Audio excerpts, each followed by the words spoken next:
Hello and welcome to Starts and Grafts. I'm Connor and each week I'm joined by an emerging artist to discuss the highs and lows of forging a creative career amidst a global pandemic. This week I'm joined by Ahmed Hamad, an actor who after graduating just less than 2 years ago has gone on to perform in some of the biggest shows including Joseph, Rent and The Boy in the Dress. Many months ago, a very good friend of mine told me that I had to get Ahmed on the podcast. So here we are, and I cannot wait to get started.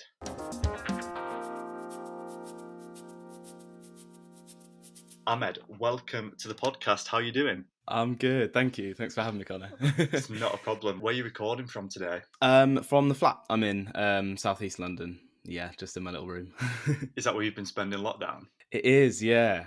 I moved in actually August 2019, and then subsequently moved out because of shows and stuff. And then I've actually properly lived in it during lockdown, which has been fun. How's it been treating you, especially these past kind of 3 months? Yeah, I mean, last 3 months have been the hardest for sure. The tier 4 thing hit, and my housemate, who actually owns the flat, went back to his parents, which isn't too far away. And I couldn't get back home to the West Midlands. So yeah, I was by myself actually from before Christmas until like last week, and he's made it back. So yeah, these last months have been difficult. Did you have a solo Christmas? How was that? I did, yeah. Yeah, I mean, it was as you do. My friends dropped off some presents, and it was really lovely. My family don't properly traditionally celebrate Christmas, so it wasn't too bad. But it was, it's that time of year, isn't it, when everyone's together. And Sure. It's funny because the tree is actually stored at my housemate's parents' house, so that didn't go down until last week. I think there's some sort of rule that once it's kind of been up past like a certain point in January, you have to keep it up until the spring anyway. Might as well just keep it up till December. Going back to what I was saying earlier in the introduction, we have a really good mutual friend, Ben, who I've known since I was ridiculously young. And I think you lived with him. I did, yeah. When you were training. Yeah. We went to drama school together, yeah. So back in October, me and Ben, when we could go to the pub, we sat in the Duke of Sussex in Chiswick. Do you know it? Yes, yeah. We were sat in there and I kind of said, Ben, mate, I am so bored. I need something. I've got this idea that's going to keep me going throughout lockdown. And I'm going to do a podcast with people kind of at the early stage of their careers. And the first thing he said, literally the first response he had was like, Ahmed, you need to interview Ahmed. Nice. I mean, no pressure there.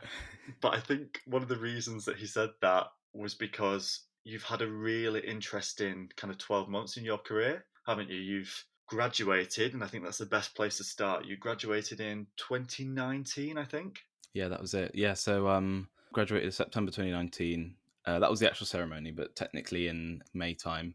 And yeah, I was so fortunate to leave school like a week early and start in Joseph at the Palladium. Yeah, that was awesome. So you got your first professional role in Joseph and His Technicolor Dreamcoat at the London Palladium alongside Sheridan Smith, I think even Jason Donovan. Yeah. Doesn't really get much bigger than that, does it? It was surreal. As a starting point, anyway. Yeah. It was really interesting actually because I'm not really a dancer at all. Of the 3 disciplines, it's not my strongest. And the role I went into was swing, so I cover the male ensemble if they are ill or if they go on for a lead. So it was a lot of dancing and a lot of memorizing all that stuff. So it wasn't what I thought I'd be doing. And then to do that in a massive show with this amazing cast, it was really, really awesome. Was it a show that you knew particularly well, like most of us seem to do from our childhoods? Actually, no. Like, people are always talking about it and they know all the songs. I actually, when the audition came through, I borrowed the DVD with Donny Osmond in from a friend to watch because I was like, obviously I know of this story, but I didn't actually know it very well at all. So I was probably the first person that did not really know the show at all that auditioned for it. It's kind of carnage, really. It's very chaotic, I think. I don't know what your production was like. I didn't get to see it. But what was it like going from someone that actually left drama school a little bit early, a week or so early, fresh out of that environment, straight into this huge London Palladium production. What was that like as an experience? It was overwhelming, but then also I was obviously being the swing. During rehearsals, the swings would be sat at the sides, making notes, watching and stuff. So I think it was nice to be on the outside and to get that transition of learning everything and being around these people, seeing how they work and stuff.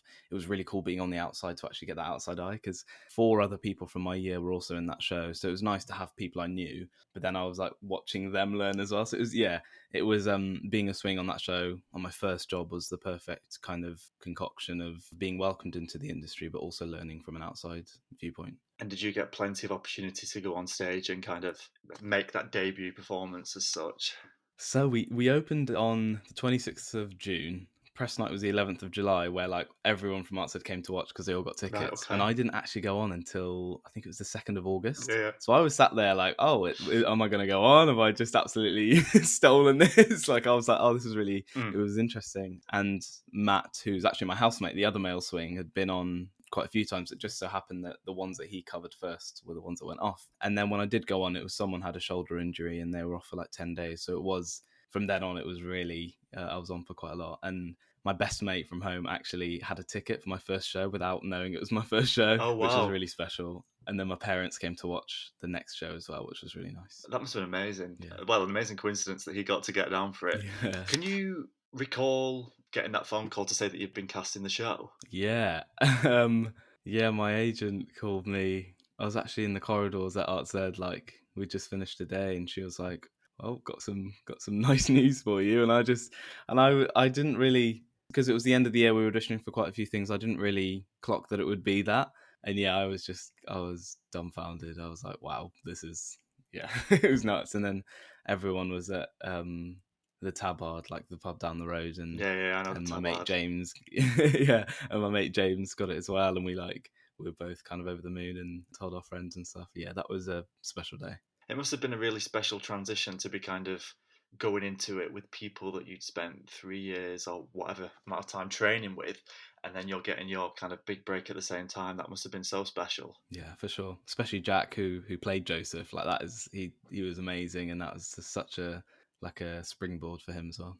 I actually got to watch him. I came to watch Newsies Oh at yeah. ArtZ, and Oh, it was so he good. was phenomenal in that. Yeah. I'd not really had much first-hand experience of how people at drama school and the productions that they put on while they were there, and for me that was just absolutely mind-blowing to be able to watch that. But I was also sat on the very front row, and I just had kind of like bobby pins flying at me throughout the whole production while people were dancing. That's brilliant. It was nuts. So I was kind of like dodging them out the way. That's brilliant. Oh, that was such a good production. After that, you were then cast in The Boy in the Dress, I think, at the Royal Shakespeare Company. Yeah. And that's a musical adaptation of the David Walliams children book, isn't it? Yes, yeah, it is. The book he wrote, which was then also made into like a TV thing. But yeah, it was him, and then music written by Robbie Williams and Guy Chambers, which is, yeah, cool. So that must have been a very, well, was it a different process to Joseph? Because this is a new musical, wasn't it? It was the very first production of it, I think. Yes, yeah, very, very different. What was really nice about it is, I always say like you arrived at the first day, and there was this massive group of people, and this show wasn't a pre-existing thing, so it was just there was like a buzz around the room where you kind of knew that this was going to be something special. And obviously the last musical the RSC produced was like on a massive scale was Matilda, which is just obviously huge. So that was really exciting, but it was just such a creative process. Like everything was dictated by us. So they'd say, "Oh, like see what you feel like you as the students, maybe like try something over there." And like we were like, "Oh, maybe like these lads have football cards." Then we ended up getting these match attacks, and it was just like little things like that that were just built around and like choreography. Like they might say like, "Oh, can someone suggest this for me?" And then someone would give an offer, and it was just such a creative process, which is what I love about new writing. It's just you get to put your stamp on it. It sounds extremely collaborative. Yeah, for sure. So how long did that run for? And am I right in thinking that was at Stratford upon Avon? Yeah. Yes, that was in Stratford upon Avon. Yeah, so that was it ran from November the 8th till March the 8th, so 2019 to 2020. Okay, so at what point did you finish Joseph then? Like, what break did you have? I didn't actually. So Joseph was a 12-week run, and we finished on the 9th of September. and we started rehearsals for Boy in the Dress on the 2nd of September. So there was 1 week where I was rehearsing in Clapham and then going to the Palladium, which was a bit crazy. Wow. So that must have been a really positive but intense period. Yeah. Would you say it was a learning curve in many ways? Yeah, for sure. And that was a week that I was on as well, so I wasn't just chilling in the dressing room Mm. because it was trying to retain notes and stuff we were getting every night from Joseph, but then also having to arrive the next day at 10 a.m. and retaining the new stuff we'd learned. What was nice as well is that David Williams actually came to see Joseph in that week because he's friends with Sheridan Smith. So then when I saw him at rehearsals the next day, he was like, "Oh, I saw the show and stuff." So that was a nice little link. What do you think then? This is the first time that you're doing these long, really long runs and then going straight into another show. What key things did you learn, do you feel, throughout that process? Um, I'm actually really enjoying that kind of run because so obviously so far because of nothing's open at the moment, but I've got lots of friends who have done like year-long contracts in like massive shows like Les Mis or Hamilton and stuff or whatever. But doing Joseph, which was 12 weeks, and then The Boy in the Dress, which was what 5-6 months.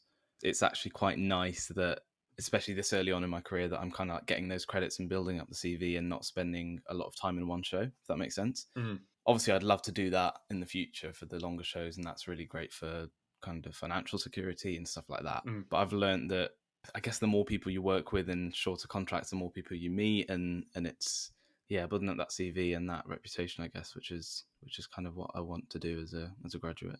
Have you learned much about yourself and kind of your body? Because stamina must be a huge aspect of doing, 8 shows a week or whatever it is that you're doing as a performer. Yeah, for sure. Particularly in Stay Awake Jake, which I'll talk about later. That was one of the lockdown projects I did. But Mm. yeah, like I figured out personally that my kind of like singing and vocal health is really linked to my body. So I always have to get like my body warm before I sing, or else it just feels like really like I don't know, like my muscles are all tight and stuff. So Yeah, yeah. I learned like even for like auditions, like I'd have to go for a jog in the morning or like go to the gym to get that kind of blood pumping and then warm up my voice. So that taught me a lot, especially for Joseph, that I did need to get that going. And because there were auditions happening throughout that run, I'd be able to go to the theatre in the morning and kind of like warm up there and then go straight to the audition. So yeah, it was I got myself in a bit of a routine of like my audition routine, which is nice. So how did it feel then? You've had this really, positive experience of coming out of drama school and getting jobs. How did it feel when we went into lockdown and performance spaces were closed without an end date in sight? Really, really difficult. It was horrible. I, like many other people, theatre is like food. Like the amount of shows I see and friends I see in shows and just art in general, like it isn't good. And there's loads of talk about like is performing viable and all that stuff. And you see posts like you're watching Netflix, you're consuming all this stuff that's like artists and Yeah, yeah. but then when people look at it, maybe in a level of theatre, they're like, "Oh, that's not viable." Yeah, it's difficult. Also difficult in the sense that the Boy in the Dress was supposed to be transferring to the Savoy in London as well. Ah, okay. So we all got that news like a few days before we shut, and we were like also excited about it. And then soon found out that that wasn't going to happen, and yeah, and a few other things that were supposed to happen in March. And yeah, it's difficult because you kind of plan financially, but also like just in general for jobs. And because they weren't happening, it just, yeah, completely blindsides you because you don't think that theatres are going to be shut for a year. Did you stay in London the first time around then, or did you go back home? Yeah, I've stayed here the whole time. So I was meant to be doing a show at Regent's Park, and we did like a week of like puppetry rehearsals, and then everything shut then. So I had to be in London for a bit, and then it was just unsafe to travel. And by then, kind of the view of Corona in the UK had changed, and it was all locked down and stuff. So yeah, I think it's a really difficult one as well because people have obviously commitments to contracts for flats and things like that. And I know as actors, you've always kind of got so many different things going on in case you're touring and all that kind of aspect. So some people, it kind of left them really in the lurch because they didn't have anything lined up in terms of, housing long term, or it meant that some people were committed to a property, but didn't necessarily have the income coming in to yeah. stay with it, which I suppose that applies to quite a few different industries as well, I probably. think I'm really fortunate that my housemate Matthew Rowland, his name is, who owns the flat. Like he was so good to me. He did like a reduced rent over lockdown, kind of like when they did their mortgage break. He's really helped me out. I wouldn't be able to get out of this if it wasn't for him. So how have you managed to keep up the physical side of it while you weren't performing, on stage? Because I'm guessing you've had to maintain some sort of vocal routine, maybe even a physical routine. What were you doing back then? Um, like lockdown one, I started doing what everyone else did and just started jogging, which is just Yeah. so out of the blue for me. Like I don't jog. Are you on Strava now? Oh yeah, literally. Is that the orange one which The tracks orange one, everything? yeah, yeah. Oh mate. And I look back and I'm like, oh yeah, that'll do. Like that's I've done enough. the same route again today as I have done Yeah, for the last 4 months. Honestly, literally. mine's just like a circle of Battersea Park every week. But go on, sorry. Uh, no, no. But yeah, I mean, if I'm being completely honest, lockdown one, like I wasn't really physically doing a lot, and it was that place of mentally and physically just not in a great place. So it was only really until towards the end of the year, lockdown two, lockdown three, that I got back into it, and that little period when gyms could reopen as well. Like Mm, there's a gym literally just down the road, and I used to always skip at the gym as well for some cardio. So I literally went on Amazon, got a skipping rope, and that's a lot of my yeah, yeah. routine now, which is good because it doesn't feel like I'm doing a lot, but it actually does a lot, which is good. Did you ever consider that would still be performance opportunities, alongside the pandemic and the different weird formats that they could present themselves in? Yeah, I mean, at the start, I didn't. I thought if we see any theatre, it will just be filmed from before lockdown. Like no one's gonna actually try and put on productions in lockdown. And then yeah, this thing came up called Stay Awake Jake, which was this. It started off obviously not as theatre. It was just the audition from my agent was that the audition brief was that it would just be a new musical album recorded in your room or something. They can't offer you like any money at the moment, but in the future it might do a concert, blah blah blah. So I was like, yeah, why not? So that was really the extent that I thought theatre would be, and Mm. I can talk about that a little bit later. But that obviously snowballed into this production. No, let's go into that now. I think Yeah, yeah, because okay. it's really weird. I suppose the precursor of an album is quite an old. It was very popular in musical theatre way back, wasn't it, in the 70s and 80s with a lot of the kind of Andrew Lloyd Webber stuff. So that opportunity presented itself to you. Tell us a little bit about the content of the piece and what it was really. So yeah, I sent through some audition tapes and heard back from my agent, and she said, "Yeah, I'm going to put you in contact with the writer. It's just going to be you two on Zoom, but that's about it." And it's called Stay Awake Jake, and it's a one man show based, not based, sorry, it's a one man show about a guy called Jake driving through the night to try and save his relationship. So yeah, throughout it, you find out about memories, about what he did, why he's making this journey, the future, and like what he wants to happen. It's just yeah, it's really a story about a guy kind of taking responsibility for his actions and stuff. So it's a cool little piece. Yeah. And it started off as you recording it from your bedroom then, like you said. Yeah, so there was a previous version of the show that happened in 2015, I want to say, that did a little run at the Vault with an awesome actor called Jamie Moscato, who played Jake, who's like this huge musical theatre star now.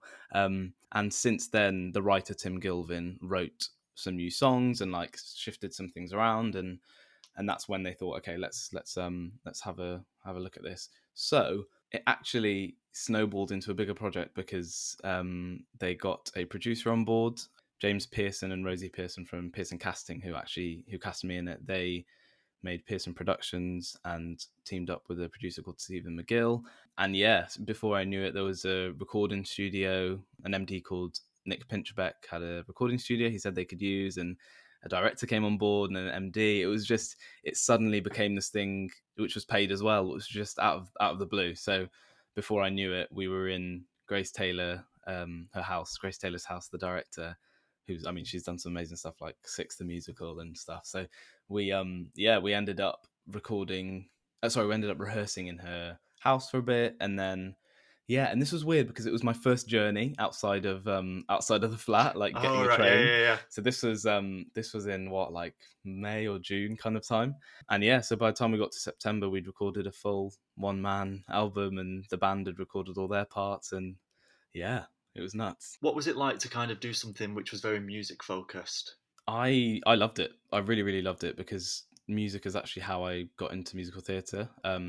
I played in a band, I played piano and like sung, and that's how I kind of got through to this side. So to have that much time with just music was really good because it's basically sung through completely. And the MD as well, MD'd one of my third year shows, so that was really nice. So she knew my voice, and they were just so open to like changing stuff and adding riffs and taking stuff out. So it was a really collaborative process, which was really fun. Because it then went on to have a live streamed run Yes, from the yeah, Southwark yeah. Playhouse. Yeah, and that was again like to think that it started off supposed to be this free project, me singing in my flat, and I'm suddenly doing a one man show at Southwark Playhouse was crazy. And that production as well is has been recorded and is being restreamed until the 16th of May, which is the day before theatres are supposed to open, which is nice. So they've kind of like extended that, which is cool. Yeah.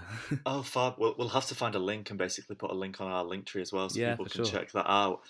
So, what was it like doing something which you always knew would be live streamed and filmed? Did it change your approach and your delivery, not having that live audience there? It was hard. Yeah. Like in a normal show you've got an instant reaction, you've got people looking at you, you've got applause. But in this case it was just me and three cameras, which is just so weird. Like, and knowing that mates were going to be watching that night because it was live made it even weirder Right. because yeah, it was just odd. And it's mostly the transitions between songs. That's the thing I found the hardest because usually you've got the applause or you leave stage and you can like switch off for a second, but Mm. when you're by yourself it's literally song into another song into another song. Yeah. Had you had much experience working, performing to a camera? Is that something that you've done in your training or through the process behind the production? We had TV tech lessons in third year, and we did a bit of that, but other than that, not really. It was a new world, and Grace kept saying to me like, "Oh, like turn it down a little bit, like you're doing too much. It's just you on that screen." So it was. I had to adjust. Yeah. It must really help performing it within quite an intimate space anyway. Because to the Playhouse, it's not a huge kind of West End theatre. It's a really stunning but intimate space itself, isn't it? Yeah. Was there any additional kind of pressure, the fact that it was a one-man show? You mentioned a little bit earlier on in our conversation. What was that like? Yeah, like I said before, like you can't relax, you can't switch off. Like I was the only thing that they were looking at.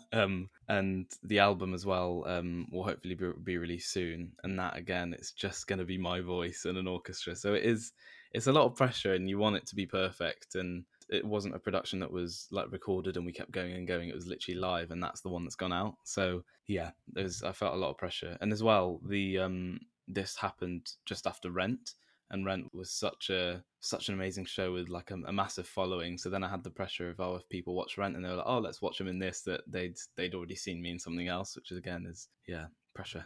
I suppose a lot must rest on your shoulders, not just in terms of what you're creating, but also in terms of like promoting it and publicizing it. Yeah. Because I feel like you've done so many interviews from just what I've quickly Googled. How did you find adapting to that additional kind of workload as well? Yeah, I'm not like a social media like I don't post a lot on social media. Like if I do, Mm. if it's Twitter, it will be mostly retweets. I don't really post much on Instagram, so it wasn't really like me. And so then when I was being asked to do that kind of stuff, I was fine with it, but I just had to.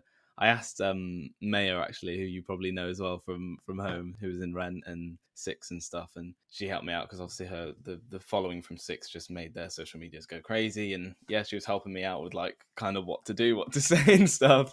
Yeah, it was cool to adjust to, and nice to have that extra attention, I guess, but not really me at all.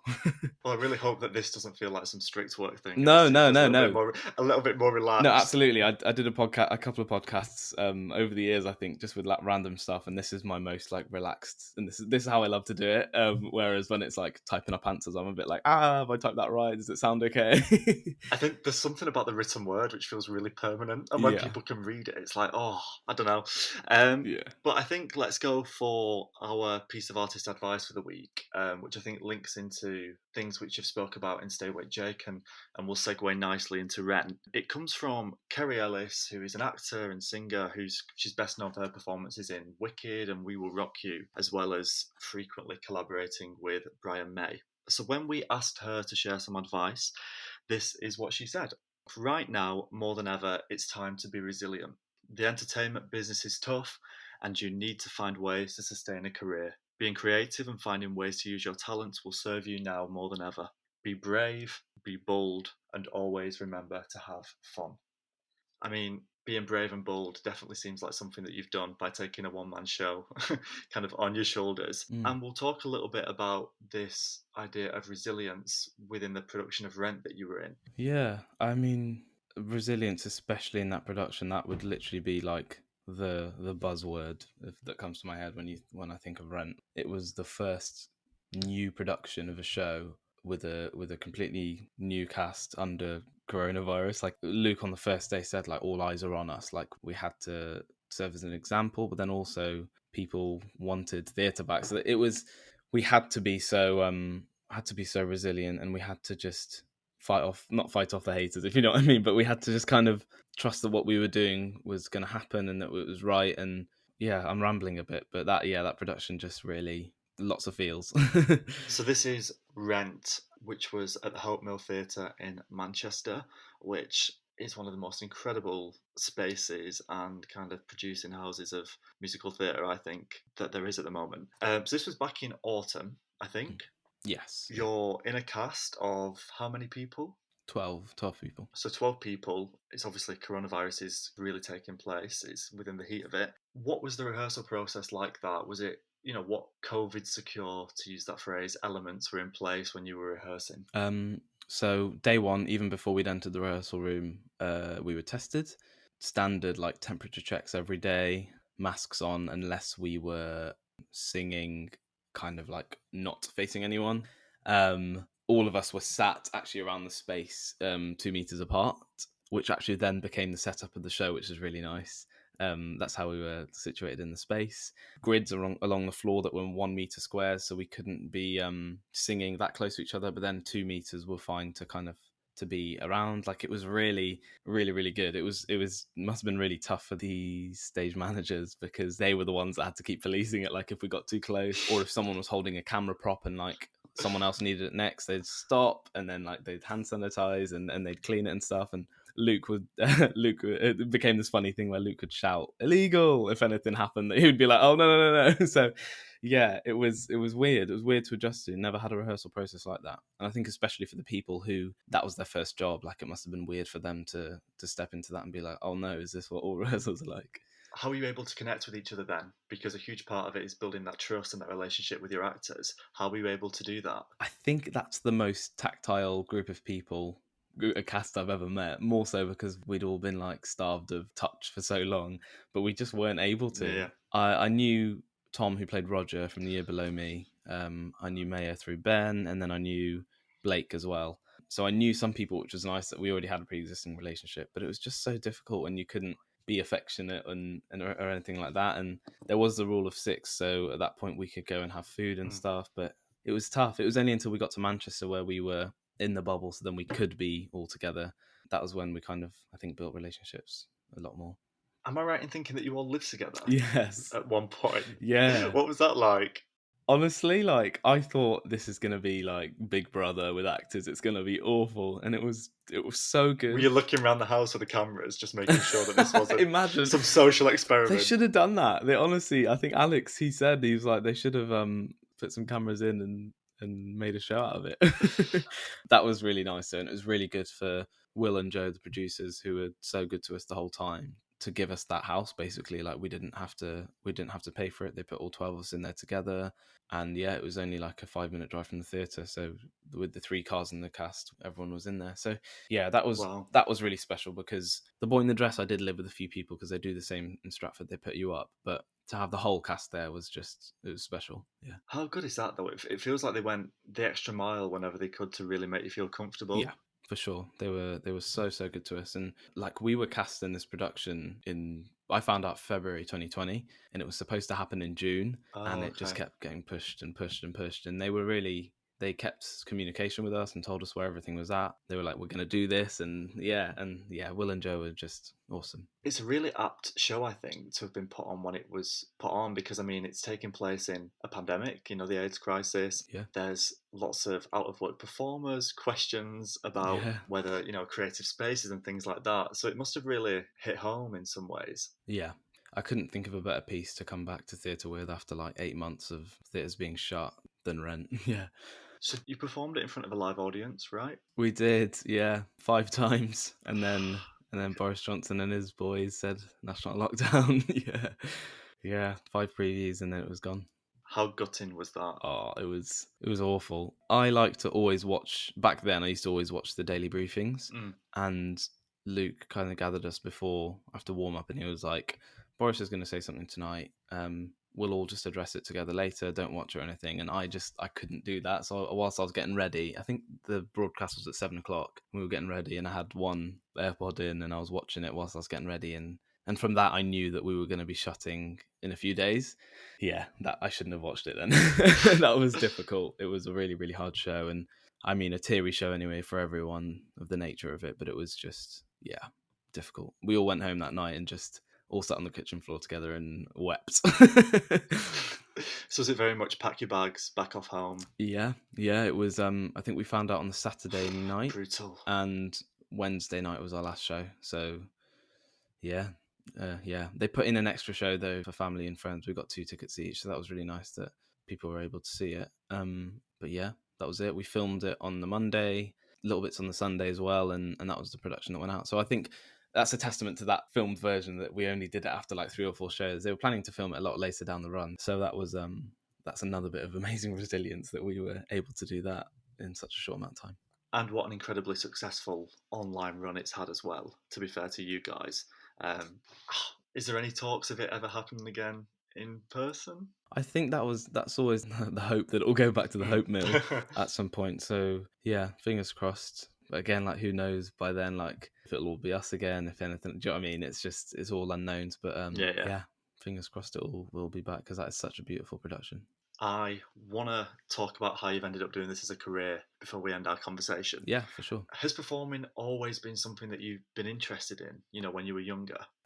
It's a bit of a weird one. It's like I said about the music and the band and stuff. Yeah. I'll go back to like the very, very start. Go for it. I'm the youngest of 4, and we were all born in Saudi Arabia, and then moved here when I was like a year old. And my parents are both Sudanese, so I've got a Sudanese and British passport. Mm. Yeah, like really back to the start. And then and they all over the years, like my oldest sister works in a lab, my brother works for Apple, my sister works in like property and stuff, and then last down the line is jazz hand. So I think it's not conventional, I guess, for kind of my family and culture and that kind of stuff. But my parents were really on board. It took a little while to convince my dad. But yeah, so it started around year 3, 4, 5. I was like singing, and then by the time I got to secondary school, I was in a band, and I'd never like acted or didn't really know much about musicals. And the music teacher said, "We're doing Little Shop of Horrors and this other show called Return to the Forbidden Planet. Why don't you audition for the plant? Like you won't have to be on stage. You can sit in the band pit with your scripts, blah blah blah." So from then on, I just fell in love with musical theatre, and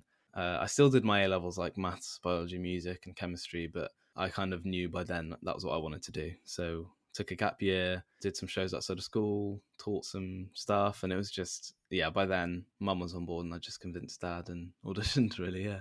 So, did you know anyone growing up that had been down that drama school route then, that you could ask for advice and things, or was it very much finding your feet within the path? Yeah, Shrewsbury, that's where I'm from in the West Midlands. Shrewsbury's actually got quite a few people who have gone on to acting, which is quite unusual for a really small town. So I had a few people to ask. Also, like I say my cousin, one of my really, really close family friends that we grew up with, called Amir Wilson. He's absolutely shot up now. He was in the Secret Garden movie. He's been the lead in like a Netflix thing. He's in his Dark Materials. If you've seen Wow. that, he plays Will Parry. Yeah, so yeah, he's yeah. absolutely amazing. So I had someone there that I like to show to my parents, like, look, it can happen Oh, to wow, another like okay. Sudanese person. So yeah, I kind of had a few people to look up to and that kind of stuff, and he started in musicals as well, and also funnily enough, like screen is something I'd like to move towards as well. So yeah, it's nice having that inspiration and people to talk to for sure. So what kind of things were you doing in your year out to really help you solidify that this is what you wanted to do? So obviously I'd never ever danced before. So one of my friends in the theatre company, she took me through like a really like simple dance lesson of like, this is first position, this is how you stand like this is that and that. I had a singing lesson or two with one of the directors from that group. I also worked in they had a vintage shop with like old costumes and like wholesale kind of stuff. So I I managed that for a year. Is this like a local theatre company? Yeah. Back home in Shrewsbury, yeah. Cool. And then also did some of their shows. So we did like Wizard of Oz. I did Hairspray, like Les Mis, like classic amateur theatre shows. Yeah. So yeah, it was just kind of building up that not so much stamina, but like getting into the vibe of this is what I want to do and making it like at the front of my head. Yeah. And then next thing you know, you're auditioning for drama schools. Yeah.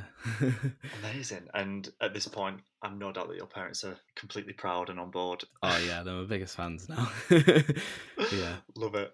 It's quite nice, I think, to have variety as well, because it seems completely different to what your siblings are doing from the sound of things. Yeah, for sure. Like my oldest sister is back in Shrewsbury still, but my other brother and sister live in Dubai.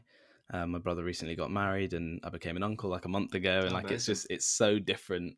It's not like you said. It's nice for my parents to have all these different. So did they actually get to see Rent then? No. It's in the filmed version, but not the stream. Yeah, the film version. Yes. Yeah. So I suppose that's quite nice because maybe that wouldn't have been something that they'd have been able to access. Exactly. They wouldn't have been able to see that at all. Yeah. As we come to the end of the conversation, I always kind of like to be a little bit reflective and maybe a tad sentimental.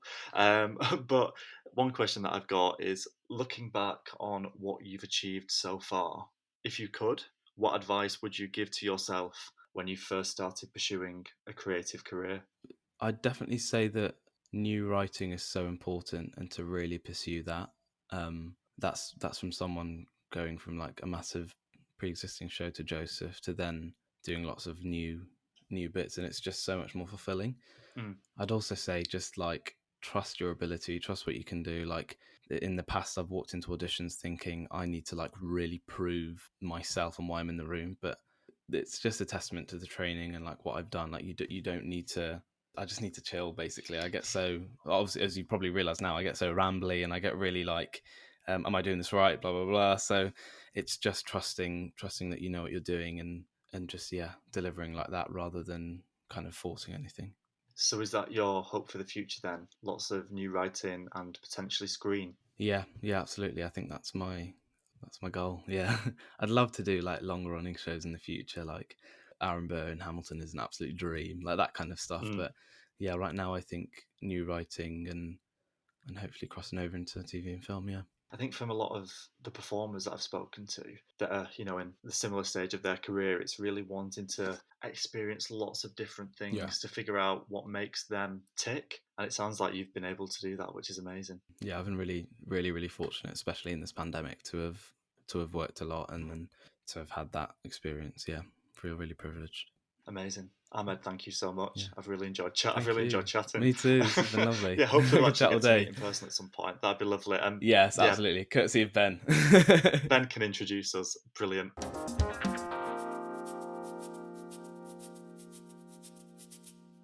A huge thank you to Ahmed for joining me on the podcast. You can check out his one-man show, Stay Awake Jake, which is available to stream online until the 16th of May via the Southwark Playhouse website. Now, don't forget to follow us on social media at startsandgrafts on Twitter and Instagram. I've been your host, Connor. Ella's been your producer, and we'll be back again next week with another episode. But until then, take care.